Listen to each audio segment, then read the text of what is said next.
Assalamualaikum warahmatullahi wabarakatuh. Perkenalkan, nama saya Rika Oktana Bella, NPM 18150610004. Pada kesempatan kali ini, saya akan menjelaskan tentang Risk Assessment of Cyber Attack pada Sistem Manajemen Keamanan Informasi PT UAVI. Berikut ini adalah biodata diri saya. Cyber attack, serangan cyber, merupakan salah satu ancaman nyata yang muncul akibat perkembangan lingkungan strategis dunia yang semakin dinamis dan kompleks. Ini merupakan diagram risk assessment pada standar ISO, di mana pada proses manajemen risiko tersebut, risk assessment terdapat 3 proses, yaitu risk identification, risk analysis, dan yang terakhir, risk evaluation. Pada risk assessment, cyber attack pada SMKI PT UAVI dibagi menjadi 3. Yang pertama, identifikasi risiko. Yang kedua, analisis risiko. Dan yang terakhir, evaluasi risiko. Identifikasi risiko. Pada identifikasi risiko dibagi menjadi 5 jenis. Yang pertama, mengidentifikasi aset. Yang kedua, mengidentifikasi ancaman. Yang ketiga, mengidentifikasi kontrol yang telah ada. Yang keempat, mengidentifikasi kerentanan. Dan yang terakhir, mengidentifikasi dampak. Dan ini merupakan identifikasi aset dan identifikasi ancaman. Pada identifikasi aset, aset-aset tersebut diidentifikasikan dan digolongkan ke dalam 2 kategori aset.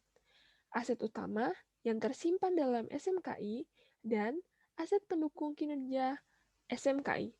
Terlihat pada tabel, aset utama berjenis data dan informasi, sedangkan aset pendukung berjenis perangkat keras. Selanjutnya B, identifikasi ancaman. Kegiatan ini menghasilkan sebuah daftar ancaman serangan cyber. Terlihat pada tabel, terdapat 2 jenis risiko. Yang pertama, ancaman perangkat keras dengan kegiatan jamming atau network instruction. Dan yang kedua adalah ancaman perangkat lunak dengan kegiatan serangan SQL injection, serangan malware, serangan defacement, serangan spam, penyusupan cyber, dan lain-lain. Identifikasi kontrol. Proses identifikasi kontrol yang telah ada pada penelitian ini dilaksanakan dengan cara mewawancarai pihak yang telah berwenang dalam menerapkan manajemen risiko di perusahaan. D. Identifikasi kerentanan. Identifikasi kerentanan ini dilaksanakan dengan cara seluruh kerentanan sistem yang mungkin dieksploitasi oleh ancaman yang telah teridentifikasi. Yang terakhir, identifikasi dampak. Pada identifikasi dampak ini, mengidentifikasi konsekuensi atau kerugian yang akan dialami oleh perusahaan akibat hilangnya kerahasiaan, keutuhan, dan ketersediaan dari suatu data atau informasi.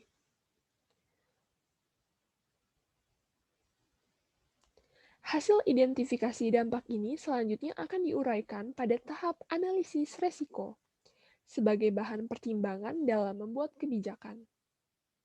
Ini merupakan skenario resiko serangan cyber.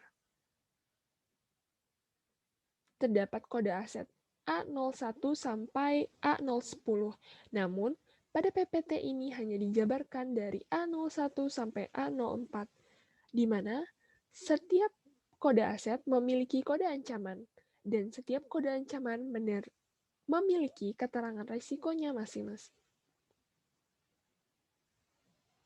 Yang kedua, analisis risiko. Dalam analisis risiko ini dibagi menjadi 3. Yang pertama, menganalisis tingkat kemungkinan terjadinya risiko. Yang kedua, menganalisis dampak yang akan diterima. Yang ketiga, menentukan skala dari setiap risiko. Yang pertama, menganalisis tingkat kemungkinan terjadinya resiko. Pada cara ini, akan dilaksanakan dengan cara mengestimasi peluang terjadinya resiko serangan cyber pada SMKI perusahaan dalam kurun waktu 1 tahun.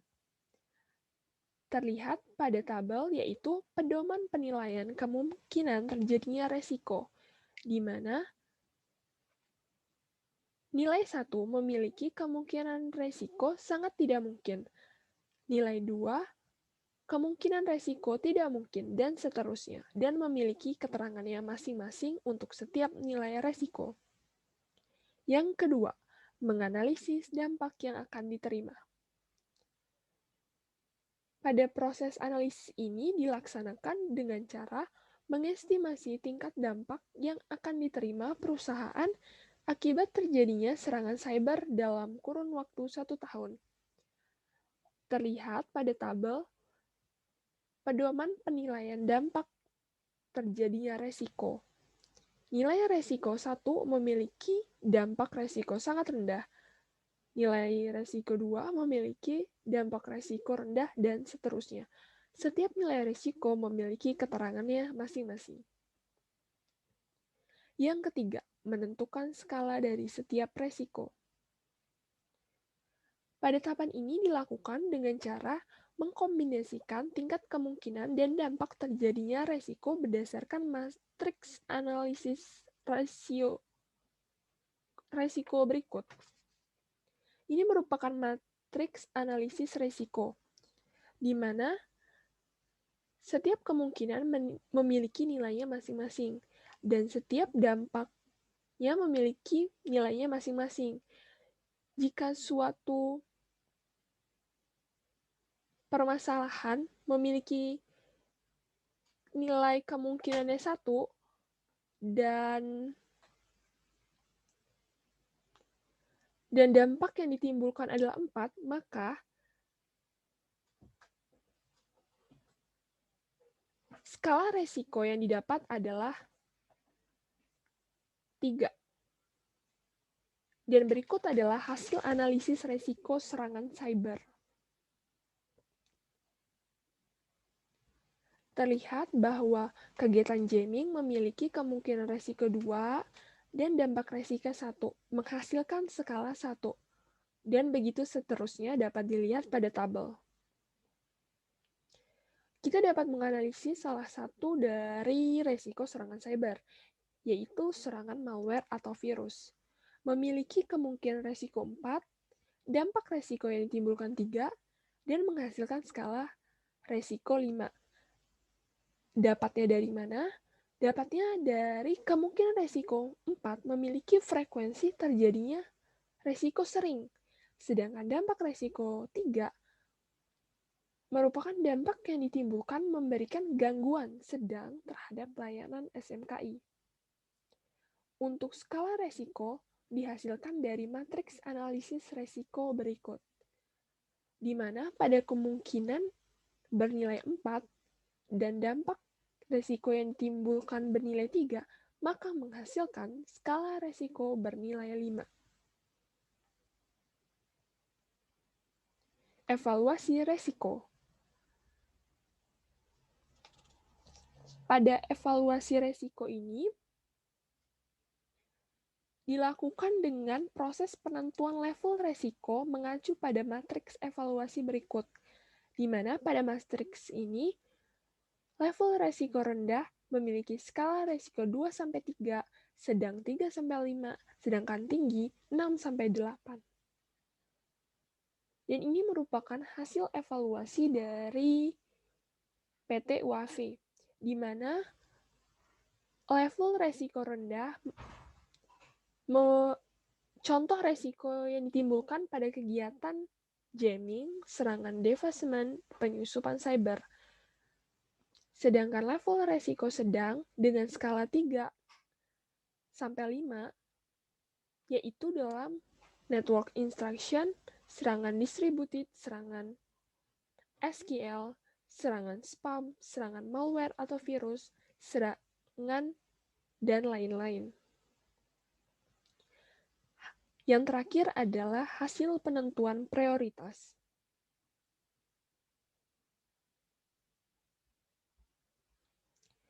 Berdasarkan hasil penentuan prioritas resiko serangan cyber yang disajikan pada tabel sebelumnya, maka diketahui bahwa resiko serangan malware atau virus merupakan prioritas pertama yang harus segera ditangani oleh pihak manajerial PT UAFI. Hal ini dikarenakan resiko serangan malware atau virus pada penelitian ini telah memiliki skala resiko 5.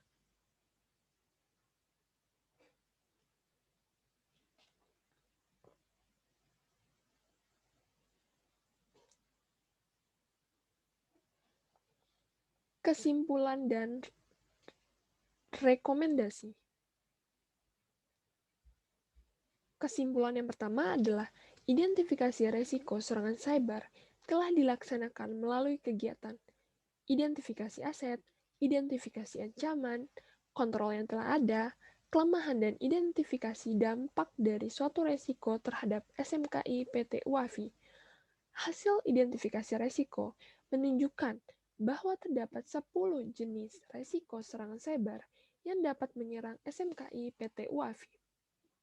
Kesimpulan yang kedua, evaluasi resiko serangan cyber telah dilaksanakan melalui kegiatan penentuan level resiko, penentuan prioritas resiko. Hasil penentuan level resiko menunjukkan bahwa terdapat 3 jenis resiko serangan cyber yang berlevel rendah dan 7 resiko serangan cyber yang berlevel sedang.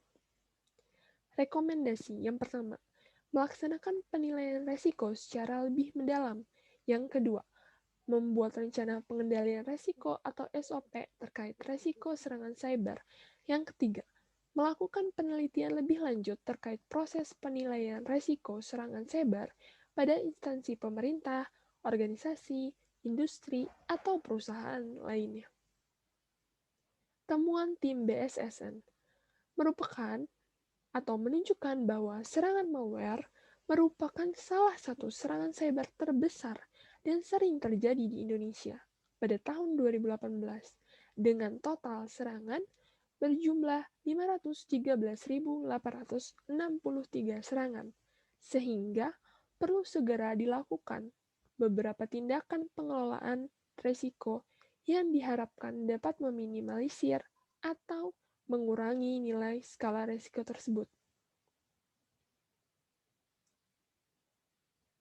Informasi ini didapat dari jurnal Penelitian Risiko Serangan Cyber pada Sistem Manajemen Keamanan Informasi PT UAFI dengan anggota Tri Andianto, Yusuf Ali, dan Edi Saptono. Terima kasih. Semoga apa yang saya sampaikan dapat bermanfaat, dan apabila ada kekurangan saya mohon maaf. Saya akhiri. Wassalamualaikum warahmatullahi wabarakatuh.